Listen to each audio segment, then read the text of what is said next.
Hello and welcome back to Shop Talk. As you can see, we've got the Blue Bayou outrigger that we converted from gas-powered, glow-powered to electric. So in part one, we kind of went through everything, and here we are in part two, I guess, and it's pretty much done. I'm waiting for a few decals. I've got some vinyl coming. I've got a name for this. This is Slimer. So it was supposed to be yellow and ended up this color. So not exactly yellow, not exactly green, more of a Slimer color. So let's go through what we've done since the last video. The motor's been mounted. As you can see, let's try to get this up on a little angle here. Yeah, it's kind of tough. Anyway, so here's what we've got done. We've got the motor mounted, obviously. We have the rudder servo mounted. We've got the receiver put in. We're going to be using the new WFly X9S. I've got a magnet for holding the lid down. Get that in a minute. We've got the water outlet here. So the way we've done this is we're running from the water rudder up through a tube and then into another hose into the bottom or left side of the Flycolor 90. This is my Flycolor 90 conversion mod for water cooling. Then out of the water cooling for the ESC into the bottom of the motor, and then out of the top of the motor out to the exit. It's a really tight fit of everything in here. This boat's pretty narrow for a 3660, but we got it in there. We're running a 3180 kV motor, so I don't have this greased or anything like that yet. So but we've got the ski on there. This is all adjusted. We put a tongue onto the front of the boat. I had to make this hatch. This is all scratch built. I used 1/8 inch ply, actually 1/16 ply, and I just kind of, basically what I did is I took a measuring tape and I put it right here on where the top of the deck is and measured how high I needed to clear, and then I measured from the front to that point, and that's kind of where I picked the center part up. So I moved it a little bit farther forward, I guess. So this tang just sits right underneath there, and then it snaps down. I mean, it's pretty sturdy to hold this boat, so that's a good thing. The boat weighs 2 pounds 10 ounces with no battery. That's with the turn fin and everything.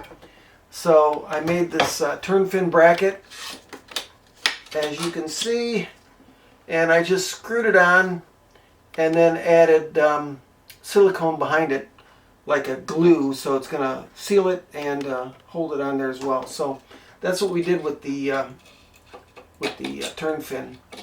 And as far as how we're going to hold these sponsons on, let's see if I can get this on there. There we go. For right now, I may end up just using, obviously electrical tape keeps coming loose, so I'm not going to use that. So I'm going to probably try some hatch cover tape, and then I left enough room on both sides where I can get a good seal of tape around the hatch as well. So that's kind of where we're at with this. We have the when it's sitting on the level table, I've got it so that right at the moment the strut is perfectly level with the water, and we're just touching maybe the last 1/4 inch or so of the sponsons. So we'll see how this goes. I'm going to try to get this into water here pretty quick. This is kind of a short shop talk. It's everything turned out really good on the boat. I'm really happy with how it all came together. except for the paint. Of course, we got some road rash on this thing already, so it is what it is. You know, it's this is just a fun boat that I wanted to build.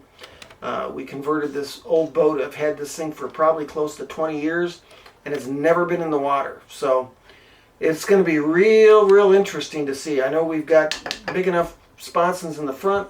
I added the ski on the bottom, so it's actually a fairly long ski. I've got the CG set up with I used the 2200 battery, so it's just at the back edge of the turn fin. So if I add a little more weight, it'll move a little farther forward, and that'll be okay. So all in all, that's the Blue Bayou Outrigger, now known as the Slimer. So we're going to try to get this out, like I said, next day or two, but one of the issues we're having is we actually have no water in the ponds. The ponds are down, 3 feet, 4 feet maybe. We haven't had any rain. I can go out to the bigger pond, but that one there has got a bunch of stuff showing its ugly head up out of the water, and you just don't know what's down below there. They're not very deep lakes or ponds or whatever they are. There is bigger water I could go to, but the problem with that is I don't have a boat, and I have to rely on my tugboat to retrieve, and that's kind of a scary proposition when you have a current and you got much bigger wide open area with wind and everything. So we're going to have to just see what we can do, but I'll try to get it out as soon as I can. Leave in the comments, I'm kind of curious what propeller you guys think I should run on this. I've got an A45, which is like a 4516 or 4514. I think it's a 4516 prop with a high rake. I think the high rakes work better on the hydros, so that's a good choice. I don't think it'd be too much. This will be run on 4S, and yeah, let me know what you think. Prop, I've got some 40s, some 42s. I've got the Prather stainless steel 225s, 220s. Just let me know what you think. I'm kind of torn on what to try, so maybe go a little bit smaller and then work our way up and make sure the temps and everything are okay. So until then, we'll see you on the next shop talk. Thanks for stopping by and visiting, and let me show you the Slimer. It's going to be an interesting boat, that's for sure. When you see it with the graphics, it's going to be amazing. So stay tuned for that when we go out and run it. So till next time, thanks for stopping by, and we'll catch you again.